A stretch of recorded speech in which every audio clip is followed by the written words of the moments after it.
हम लोगों ने साथ साथ चलते हुए अन्वेषण की इन बैठकों को और इन बैठकों के बाद भी जो अपने साथ अवलोकन चल रहा है, परीक्षण चल रहा है, उसके इस प्रयोग को ध्यानशाला नाम दिया है।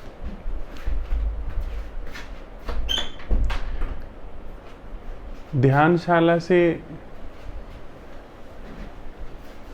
सीधा सा सरल सा हमारा आशय है, अभिप्राय है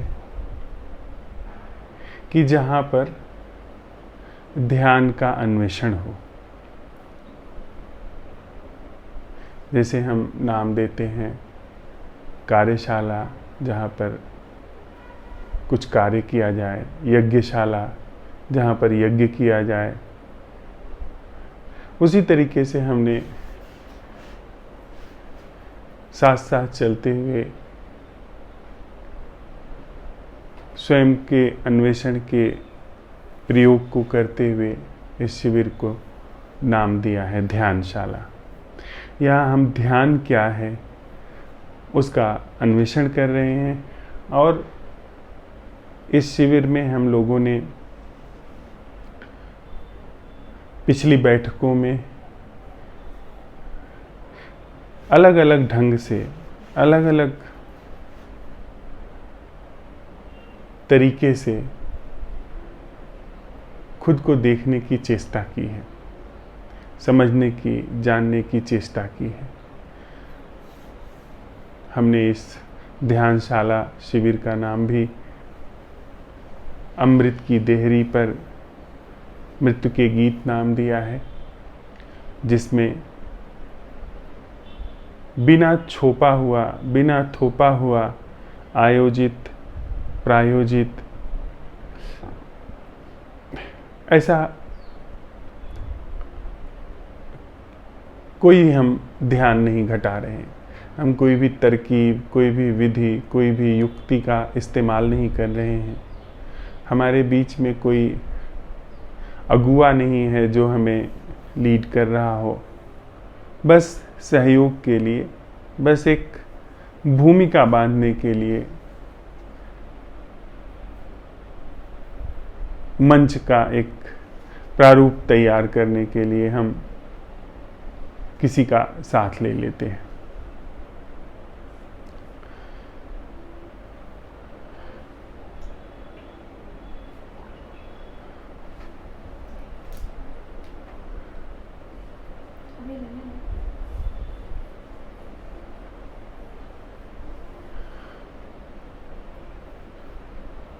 हमारी ध्यानशाला की यह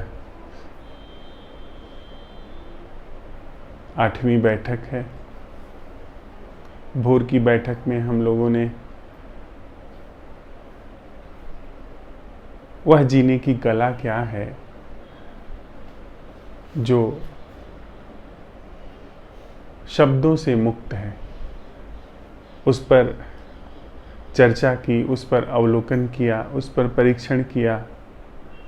उसके पहले हमने छवियों से मुक्त जीने की कला क्या है उसको अपने अंदर तलाशा।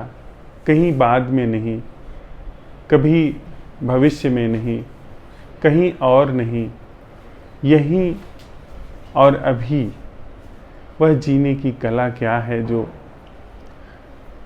शब्दों से मुक्त है, उसका हमने अन्वेषण किया। और इस असंभव प्रश्न के उठाने की कला से हमारा जो अब तक का छवियों और शब्दों का प्रचलित जीवन रहा है वह प्रकाश में आता जाता है, आता जा रहा है।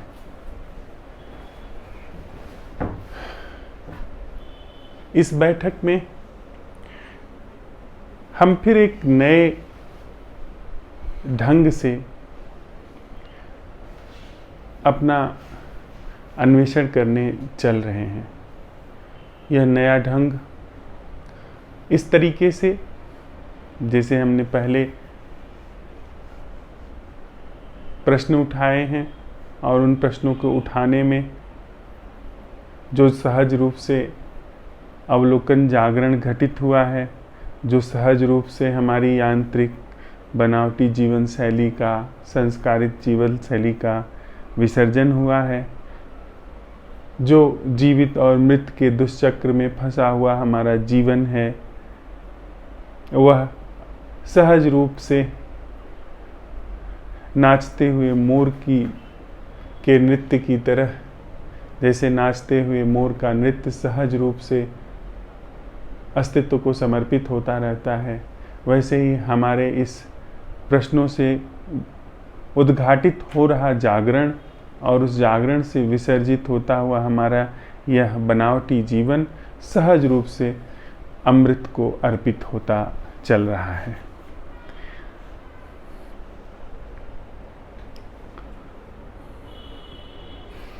इस बैठक में हम फिर नए तरीके से अपनी इस मरणशील जीवन शैली, जीवित और मृत के दुष्चक्र में घूमती हुई जीवन शैली को अमृत की देहरी पर समर्पित करें।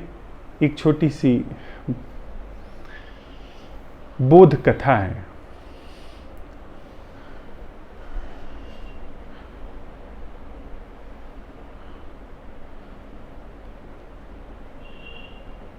एक गुरुकुल में शिष्य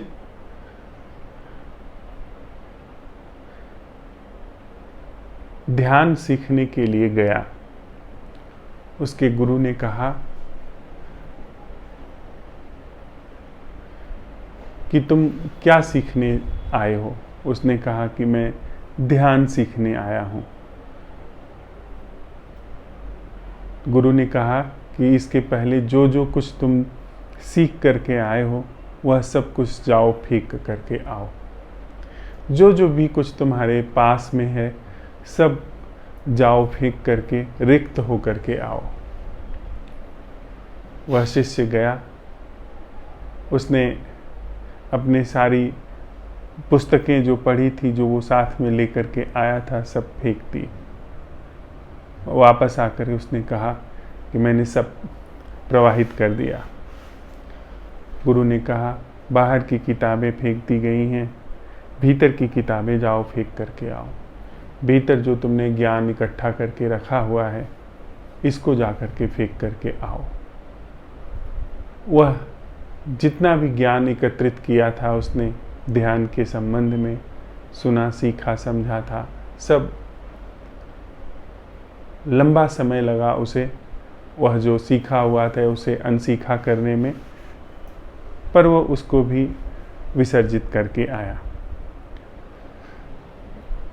जब गुरु के पास आया उसने कहा कि मैंने जो भी सीखा समझा ज्ञान था सब विसर्जित कर दिया है, मस्तिष्क बिल्कुल रिक्त कर दिया है, उनकी कोशिकाएं बिल्कुल खाली हो गई हैं।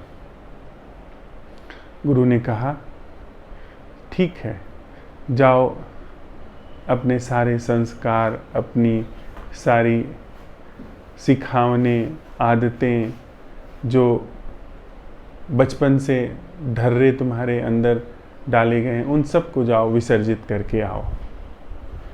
उसे और थोड़ा समय लगा, वह जा करके उसे भी विसर्जित कर आया। और जब वह विसर्जित करके आया उसने कहा मैंने सब विसर्जित कर दिया है, अब मैं बिल्कुल शून्य हो चुका हूँ। गुरु ने कहा बस एक कदम और, जाओ इस शून्य को भी विसर्जित कर आओ।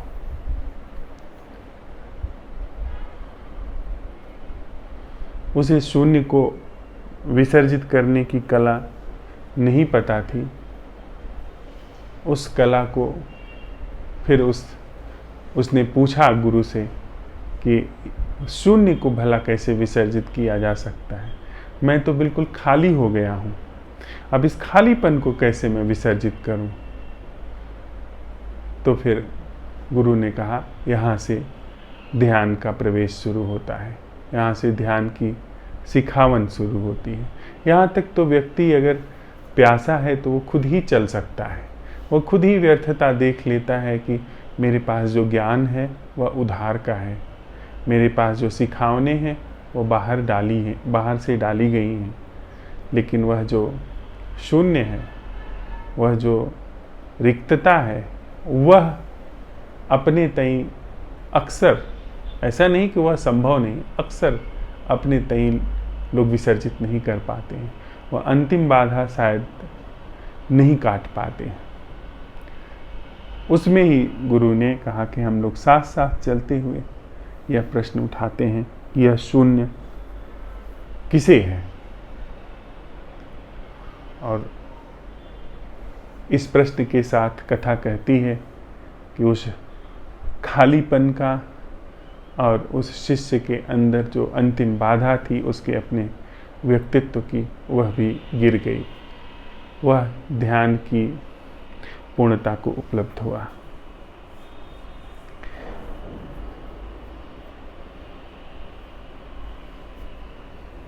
हमारी भाषा कोश में एक शब्द है अहंकार और एक शब्द है अस्मिता। अस्मिता अहंकार से गहरा है। अहंकार समझ में आ जाता है, लेकिन अस्मिता समझना बड़ा दुरूह है। अस्मिता कुछ ऐसी बात है जो अहंकार के भी पकड़ में नहीं आती है। वह कुछ अहंकार के पार की बात है। तो बड़े बड़े तपस्वी, बड़े बड़े ज्ञानी, बड़े बड़े संकल्पवान लोग, वे अहंकार का तो विसर्जन कर जाते हैं, लेकिन वह जो अस्मिता है वह विसर्जित नहीं हो पाती। अस्मिता को समझने के लिए ऐसे हम कह सकते हैं कि यदि कहीं पर हम सूखी जमीन पर पानी गिरा दें और पानी फैल जाए और फिर धूप में धीरे धीरे पानी सूख जाए, वहाँ पर पहले कभी पानी गिरा था, उसके कोई भी निशान शेष न दिखाई पड़े, लेकिन दोबारा जब आप पानी गिराते हैं वो सूखी ज़मीन पर, तो पानी जिस धारा से पहले बहा हुआ होता है, जिस ढंग से पहले बहा रहता है, उन्हीं मार्गों से पानी बहता है, उन्हीं मार्गों से पानी पसरता चला जाता है। तो अहंकार हमारे ज्ञान का भौतिक स्वरूप है, वह एक छोर है, और अस्मिता दूसरा छोर है। हम साधना करके, हम अपने प्रयास से बहुत, अगर हमने संकल्प साधा, बहुत हमने यत्न किया, बहुत ही अपने मन को छीला, तो हम अधिकतम कर सकते हैं कि अहंकार की अभिव्यक्ति समाप्त हो जाए। लेकिन अहंकार की अभिव्यक्ति का समाप्त होना कभी कभी बड़ा खतरनाक हो जाता है। अहंकार अस्मिता में व्याप्त हो जाता है, और अस्मिता ही ऐसा कहते हैं कि वह चलती जाती है। हम लोग जन्म जन्म के पक्षधर नहीं हैं। हम लोग ऐसा नहीं समर्थन, खंडन या मंडन करते हैं, लेकिन अगर ऐसी कोई चीज़ होती है तो वह अस्मिता ही है जो कि प्रवेश करती है, जो कि सातत्य बनाए रखती है। अहंकार विषय वस्तु है। अहंकार अपने शब्दों, छवियों के माध्यम से प्रदर्शित होता है। यदि हम कहें कि आप कौन हैं, तो आप तत्क्षण जिन छवियों का उपयोग करके, जिन शब्दों का उपयोग करके अपनी आइडेंटिटी जाहिर करेंगे, अपना परिचय देंगे, वह एक अहंकार है। लेकिन जब आप कोई परिचय नहीं दे रहे हैं, जब आप मौन बैठे हुए हैं और भीतर इस तरह मौन बैठे हैं कि छवियां भी काम नहीं कर रही हैं, पर वह जो एक शून्य सातत्य हमारे भीतर काम करता है, वह जो रेख काम करती है, वह अस्मिता है।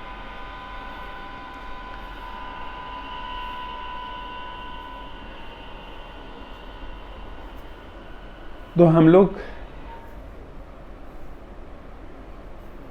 वह जो असंभव प्रश्न उठाने की कला है, उसके माध्यम से, उस कला के को सीखते हुए अब प्रश्न उठा रहे हैं कि वह जीना क्या है जो अस्मिता से मुक्त है।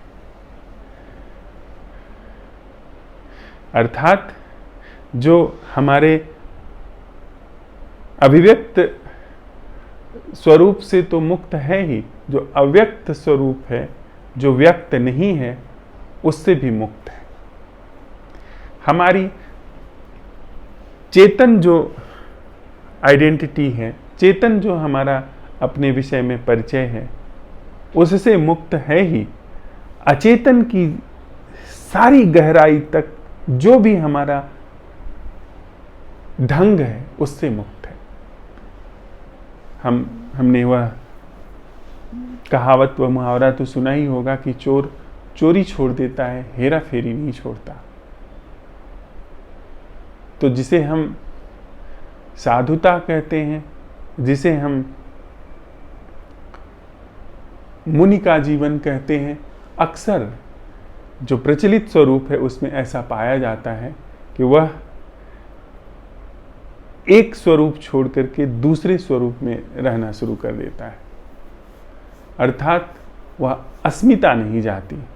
चोर चोरी करना छोड़ देता है पर हेरा फेरी करना नहीं छोड़ता। वह जो पहले मेरा धन, मेरा परिवार, मेरा व्यवसाय, मेरी नौकरी, वह सब था, उसकी जगह मेरी मुक्ति, मेरा पुण्य, मेरी साधना, मेरा तप, मेरे तीर्थ, मेरा धर्म, मेरा निर्वाण, वह सब जगह ले लेता है। तो वही अस्मिता जो पहले अहंकार के रूप में एक क्षेत्र में प्रदर्शित होती रहती थी, वही अस्मिता अहंकार के क्षेत्र में, अहंकार के रूप में इस दूसरे क्षेत्र में प्रदर्शित होने लगती है।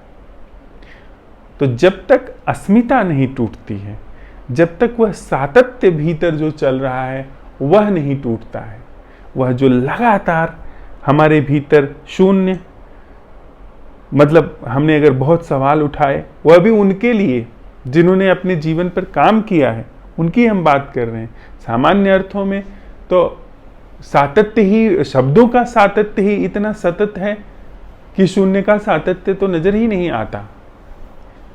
लेकिन उनके लिए, जिनके लिए शब्दों का सातत्य शिथिल पड़ा पर एक मौन बना हुआ है, शून्य बना हुआ है, शून्य का ही सातत्य बना हुआ है, वह अस्मिता का ही सातत्य है।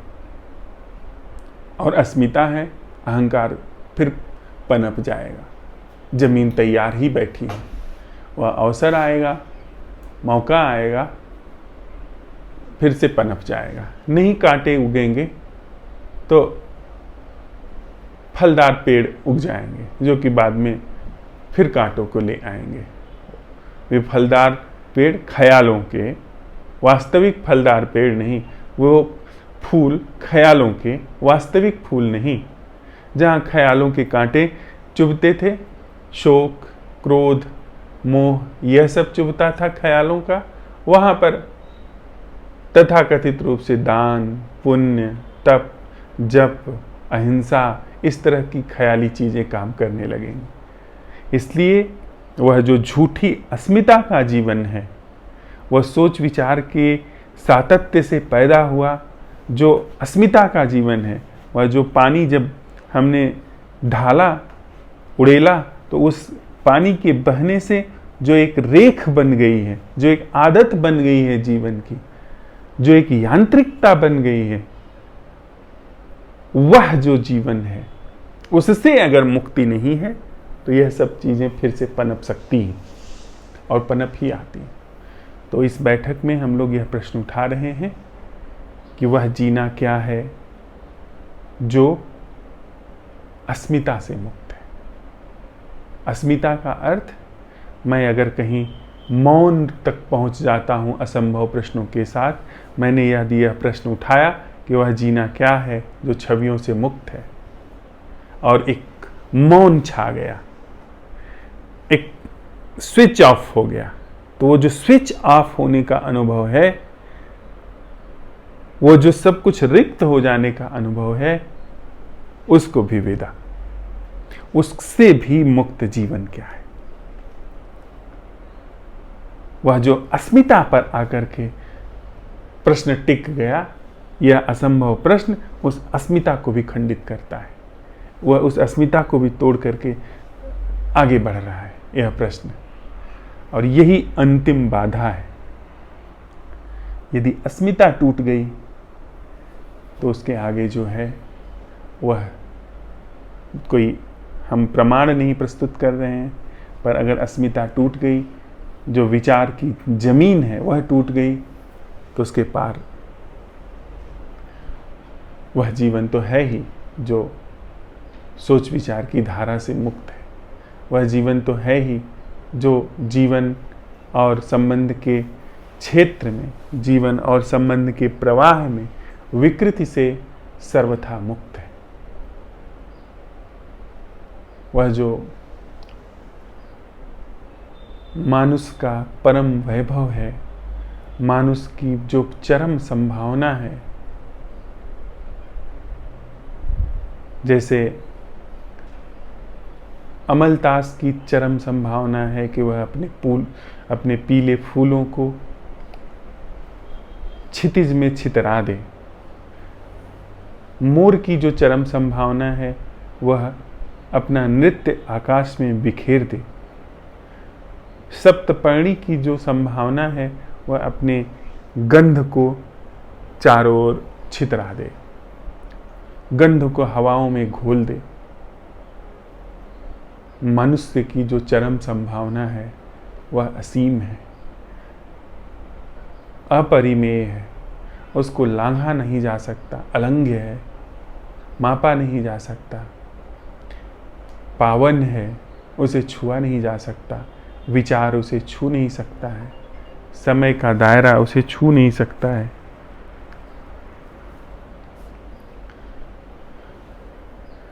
समय की धारा उसे खंडित नहीं कर सकती है।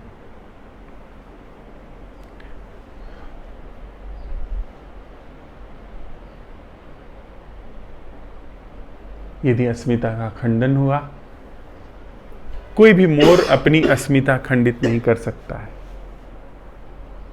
पत्थर अपनी अस्मिता खंडित नहीं कर सकता है।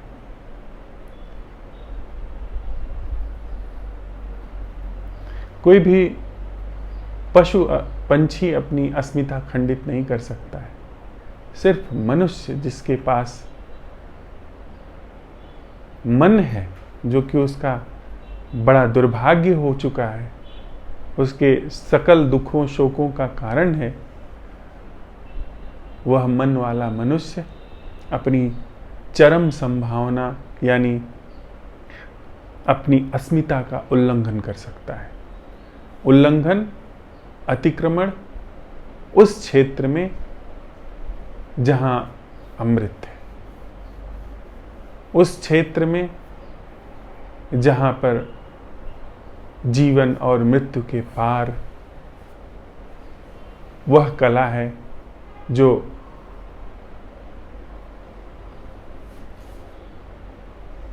किसी भी जीव जंतु चर अचर के पास नहीं है। मोर पैदा होता है, मोर ही होकर के मृत्यु को प्राप्त होता है। पत्थर पत्थर ही रहता है, लेकिन मनुष्य ऐसी संभावना है जो मनुष्य की तरह भले पैदा होता है, लेकिन वह चाहे तो अपनी अस्मिता का उल्लंघन करके, अतिक्रमण करके उस क्षेत्र में प्रवेश कर सकता है जो अमृत है।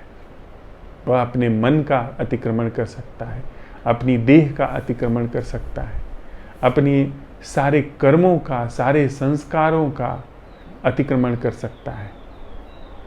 उसके अंदर यह संभावना है। तो हम इस ध्यानशाला में अपनी सारी जो जीवित और मृत की जीवन शैली है, इसका परीक्षण करते हुए, इसका अवलोकन करते हुए, इसकी चरम संभावना अमृत की देहरी पर विसर्जित कर रहे हैं। तो सांझ की इस बैठक में मुझे इतनी सी बात निवेदन करनी थी। इस पर अब हम लोग विस्तार से चर्चा कर सकते हैं और इसी प्रश्न के साथ हम रहते हुए अगली भोर तक की बैठक तक अपने साथ, अपने संबंधों में अवलोकन में प्रवेश कर सकते हैं। 5 मिनट के लिए बैठते हैं, फिर आगे की चर्चा करेंगे।